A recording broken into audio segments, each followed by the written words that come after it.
Je m'appelle Alejandro. Je m'appelle Sheresada Zambrano. Aurore Floriancy. Et je m'appelle Mélodie.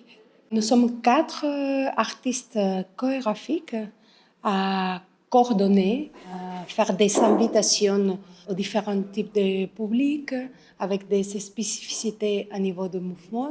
On a un public qui est très varié. On a des gens qui ont une mobilité réduite et des gens qui l'ont moins. Et on essaye de préparer des séances où tout le monde puisse trouver son compte. Il n'y a pas de dimension de technicité, mais vraiment de bien-être, de lâcher prise, de trouver un souffle en soi avec le groupe.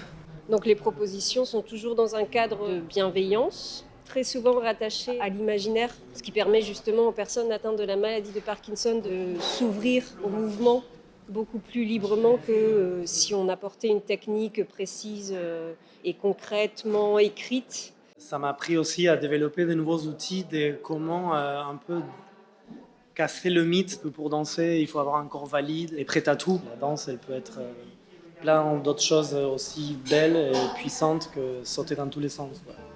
Et on peut viser des invitations à se mouvoir ensemble à partir de certains déclencheurs chorégraphiques ou bien à partir d'une contemplation et à partir d'une envie de créer une atmosphère ensemble. Ça demande de se faire très confiance et ça, c'est de plus en plus possible parce qu'on pratique de manière régulière ensemble.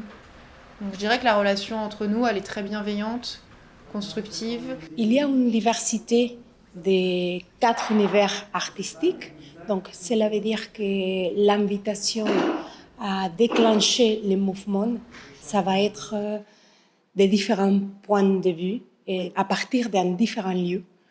On ne sait pas quel type de corps on aura face à nous ou quel type de personne on aura face à nous ou avec nous, et ce n'est pas grave. Il faut que ça soit assez large et ludique et ouvert et généreux aussi pour que tout le monde puisse trouver son compte. Le défi et l'enjeu, c'est que cette personne avec une mobilité apparente réduite puisse autant s'épanouir que quelqu'un qui a presque toute sa mobilité. Il y a beaucoup de retours de personnes qui avaient peur de venir, de se laisser emporter dans une proposition dansée, alors que quand on est en séance, il n'y a vraiment aucun blocage et les personnes se laissent emporter vraiment dans la proposition assez naturellement, quoi. Ça coule assez simplement. J'ai la sensation que les participants nous offrent une grande liberté à nous en tant que guides aussi, en nous faisant confiance, en nous laissant expérimenter des choses. Ils plongent dans nos propositions. C'est un cadeau de ce point de vue-là.